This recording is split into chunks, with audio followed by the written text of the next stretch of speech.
Assalamualaikum warahmatullahi wabarakatuh.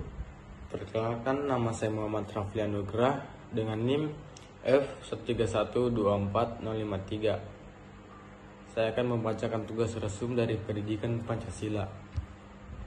Pendidikan Pancasila, pentingnya memahami dasar negara. Pendidikan Pancasila merupakan mata kuliah yang mempelajari nilai-nilai luhur yang terkandung dalam Pancasila sebagai dasar negara Indonesia. Pendidikan Pancasila merupakan fondasi yang penting dalam membangun bangsa Indonesia. Dengan memahami nilai-nilai luhur Pancasila dan menerapkannya dalam kehidupan sehari-hari, kita dapat menjadi warga negara yang berakhlak mulia, bertanggung jawab, dan cinta tanah air. Yang kedua, analisis dinamika Pancasila secara historis. Analisis dinamika Pancasila secara historis menunjukkan bahwa Pancasila telah menjadi ideologi yang tangguh dan mampu bertahan dalam kehidupan berbagai tantangan. Walaupun mengalami pasang surut dalam penerapannya, Pancasila telah berkembang dan menunjukkan relevansinya dalam konteks Indonesia saat ini dan masa depan. Penerapan Pancasila secara konsisten dan konsekuen menjadi kunci bagi kemajuan dan keberlanjutan bangsa Indonesia. Ketiga, pendidikan Pancasila menanamkan nilai-nilai luhur bangsa.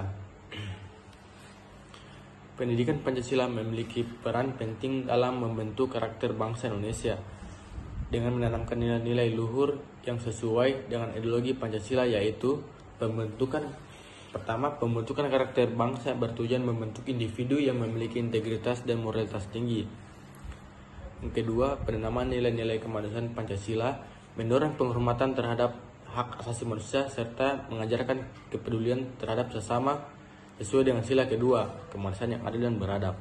Tiga, penguatan nasionalisme melalui pendidikan Pancasila.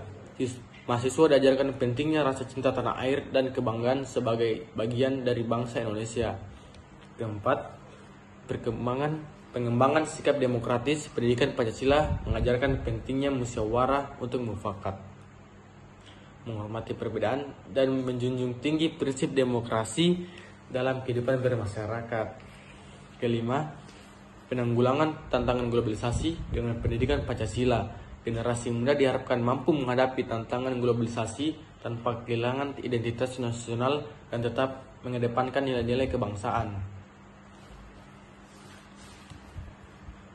Keempat, Pancasila sebagai ideologi Indonesia.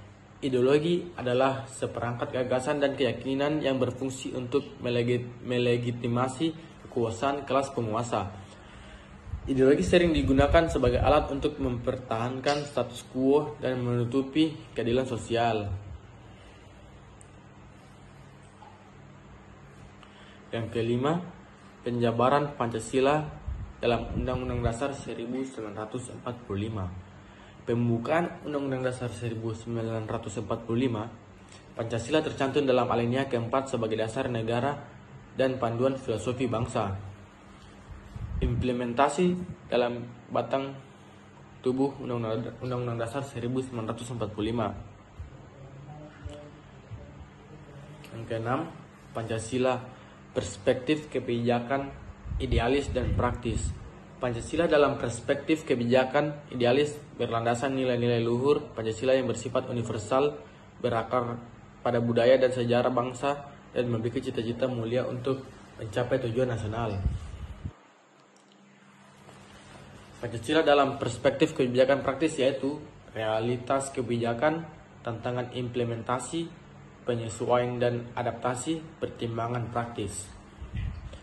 Tantangan penerapan Pancasila dalam kebijakan praktis yaitu birokrasi yang rumit menghambat penerapan Pancasila dalam kebijakan, konflik kepentingan, korupsi. Yang keempat, harmonisasi kebijakan idealis dan praktis berdasarkan Pancasila. Idealisme merujuk pada cita-cita luhur Pancasila seperti keadilan sosial.